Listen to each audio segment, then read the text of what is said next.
Welcome to Table Talk. This DVD was created so that Head Start and early Head Start programs throughout the country can learn about practices in providing family-style dining experiences for the children we serve. The Table Project is an Office of Head Start Innovation and Improvement project that focuses on nutrition and Head Start and early Head Start's implementation of the U.S. Department of Agriculture's Child and Adult Care Food Program. For those of you with limited kitchens or have a caterer providing food for you and might feel challenged by the thought of doing family-style dining, 2 of the 3 programs shown in this DVD do not prepare their own meals on site. They have found ways to still provide quality family-style dining in the best possible way.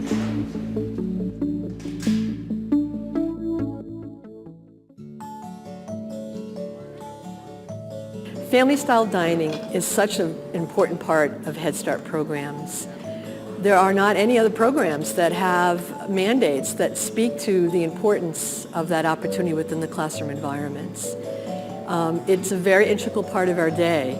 We look at it as just as important as the discovery table and the writing table and the art area and the sensory areas. Family-style dining is an opportunity that gives children so many meaningful opportunities to develop so many skills. In family-style dining, children and teaching staff sit in a group around a table for a meal or snack. Food is served from bowls and platters, and milk is served in a pitcher. During the meal, the staff assist children in serving themselves and passing to the next child. Children are encouraged to help set and clean the table. It's involving the children in the meal preparation and in setting up the table and participating in all aspects, so they see the meal coming to the table, and they know in advance what's coming because they're part of every aspect of the meal process. Family-style dining supports healthy choices about food and encourages positive social skills. For family-style dining to be successful, a positive attitude is essential from the teaching and other Head Start staff. What we try to do is model everything. So we'll take portions for ourselves, and then if it's something that might be an unusual type food, maybe something they're not used to eating, especially the vegetables, we definitely try to model eating it and discussing, oh, this is delicious, or it's green, I wonder what it tastes like, and really kind of opening up their minds, and maybe they can question, well, wow, my teacher's eating it, why not try it? Many transitions, such as circle time with a story, music, or a relaxed discussion, take place throughout the Head Start day. These transitions help children refocus before meals begin. It's back to routine. It's so important for children, and certainly what you had a chance to see is children getting an opportunity to be outside, and it's a beautiful day right now, to be outside before coming in to sit down and eat. And I think it really helps their energy level and their focus. They've had a chance to run around with their friends and be outside, and then come in, and it's a calmer period. We turn the lights down, and they're ready. They're ready for that change of pace, and usually they're a little hungrier. Transition time ends with hand washing. Hand washing with soap, water, and disposable towels must be routine before every meal to prevent the spread of infectious diseases. One of the first things that parents always speak to is about how children know to wash their hands before they sit down at mealtime. And parents will always pride themselves that at home the children then have to do that.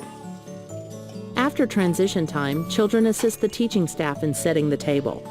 This is a wonderful opportunity in which the group gets ready for mealtime. Having children assist in the table setting process gives them a sense of accomplishment and contribution that helps in social skills and self-esteem.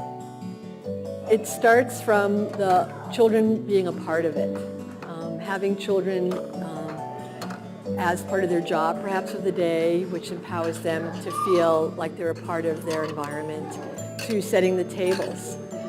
In that, the children are learning one-to-one correspondence. They're learning that a fork goes next to the plate, or that the spoon then goes on top of the napkin. And then as it advances, the children even get to learn words like having next to and on top of, or above. The cup goes above or on top of the plate. So it allows for children to learn that correspondence, and allows them to just extend their vocabulary just in the setting of the table.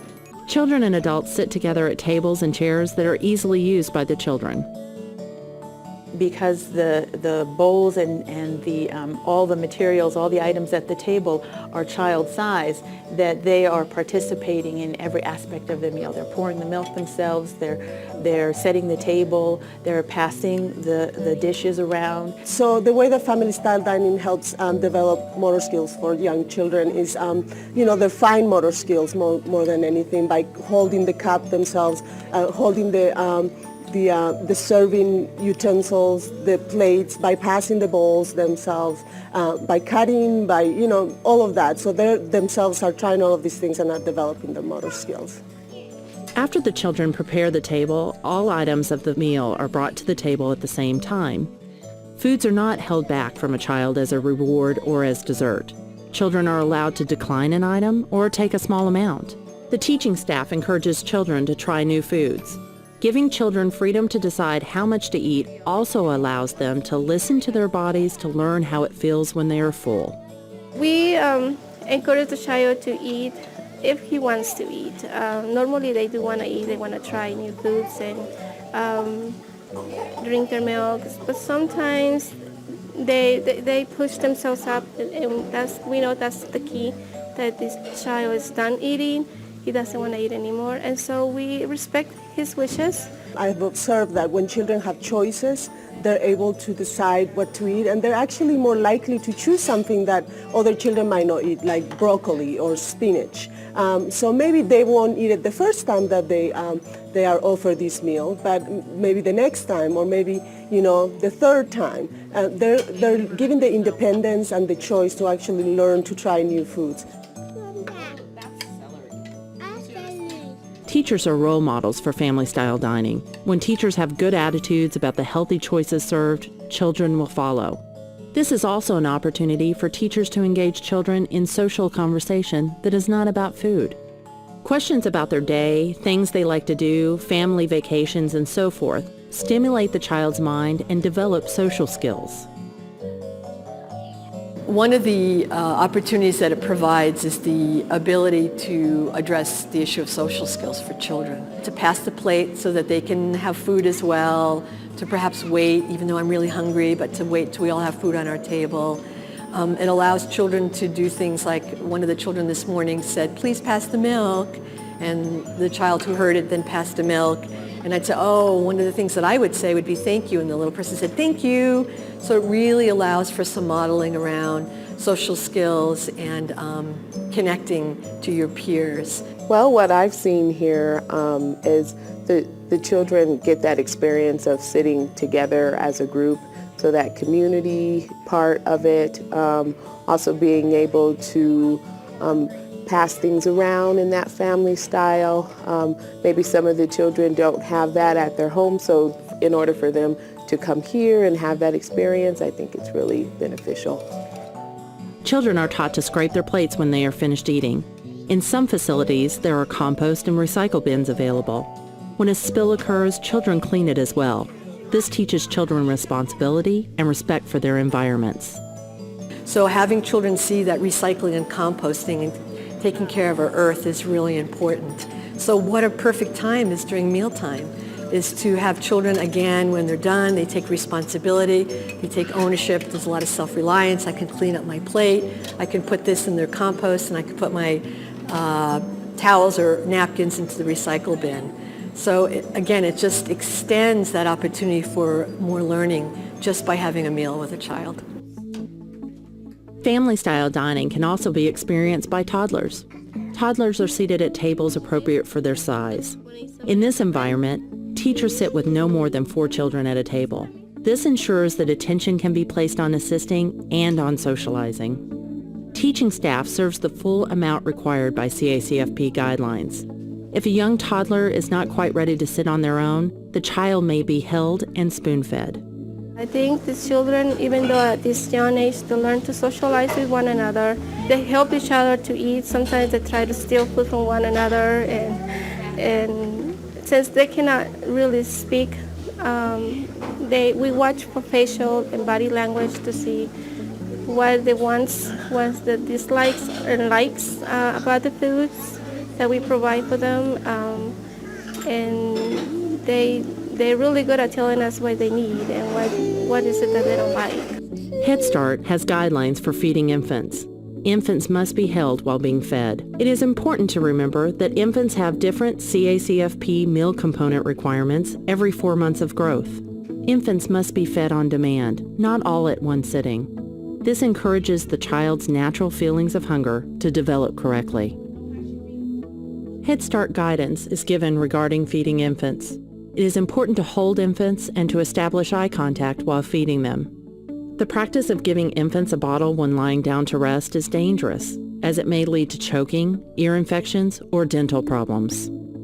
The foods chosen for meals are another vital component of family-style dining. We go by what the CACFP program requires us to do. Going through their guidelines as far as knowing what, breakfast, lunch, and snack is. For breakfast, 3 items. For lunch, 5 items, and 2 items for snack. Research shows that it takes several attempts to introduce a new food to children before it is accepted. Family-style dining provides an effective way to introduce new foods. Foods are introduced to children one at a time at the beginning of the meal when they are more likely to be hungry and have time to adjust to the new item. This is a great way of integrating new and healthy alternatives to the children. Delaney wasn't good at eating the kiwi because she said it was too sour, and they started describing that the kiwi was helpful for her health and that it was good for her and that gives her a lot of energy. So now Delaney loves kiwi. By me trying the different foods that are, on the table or that are served for breakfast or lunch or for snack, and me just saying, well, look at Miss Ivory, she's going to try a piece of this, you should try a piece of this, or what color do you think that is? It's green, what does green taste like? What do you think that orange tastes like? So different things like that. So for me to try it, I think that encourages them to try it too. Remember, any time a component is provided to the children by a staff person, they must provide the correct minimum portion for the child in one serving. Being knowledgeable of the correct minimum portions is a responsibility of each staff member. For example, if there is no room for even a small pitcher, the staff will pour each child a full serving of milk. The staff cannot decide to only pour 2 or 3 ounces of milk at a time due to spillage concerns. The positive impact from family-style dining reaches from classrooms into homes. What I like that she's been learning here is that she wasn't used to asking please and thank you, and she got better at it here. Now she asks,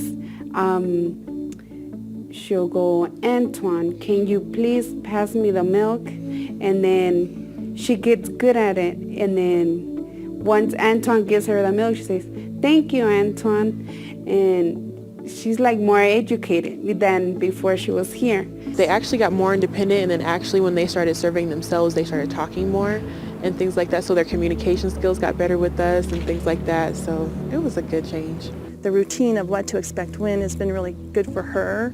And some of that is carried over to help us have a better routine with her, like around bedtime and getting up and getting ready in the morning. And it's really kind of relayed itself over to to us having better skills at home in helping to deal with a very energetic preschooler. They really like to see that the kids are becoming self-sufficient. They're able to get their own plates and sit down and actually start to discuss about different foods they may not really know about. So they do ask, well, how did they learn about a specific type of food? And we're able to let them know and guide them to the menu and tell them about how we have family-style meals. I think what I would say is, again, how brilliant it was for those who created our performance standards, who really had a sense of what best practice looks like for early childhood in the environments, and understanding how critical family-style dining is and the opportunity to really support so many aspects in children's growth, I think is just brilliant.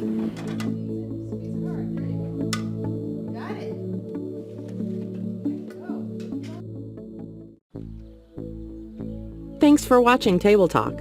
Be sure to pass it on to your community partners, other child care programs, and fellow Head Start programs that are practicing family-style dining. We hope that you find this DVD helpful in discovering the many benefits of family-style dining for children, families, and staff. We also hope that you are inspired to enhance your program's nutrition services above and beyond the provision of food service. Remember, even if you don't prepare meals on site, with some planning and creativity, you can make family-style dining work for your program, and the benefits to children will last a lifetime. Don't put the camera in the water. Come here. Did you start it?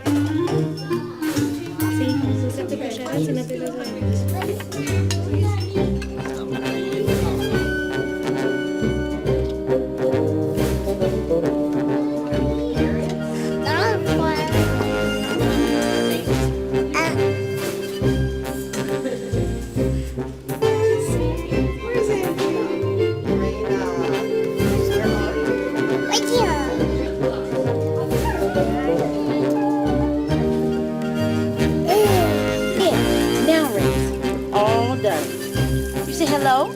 No. I got a spoon. You did get a spoon.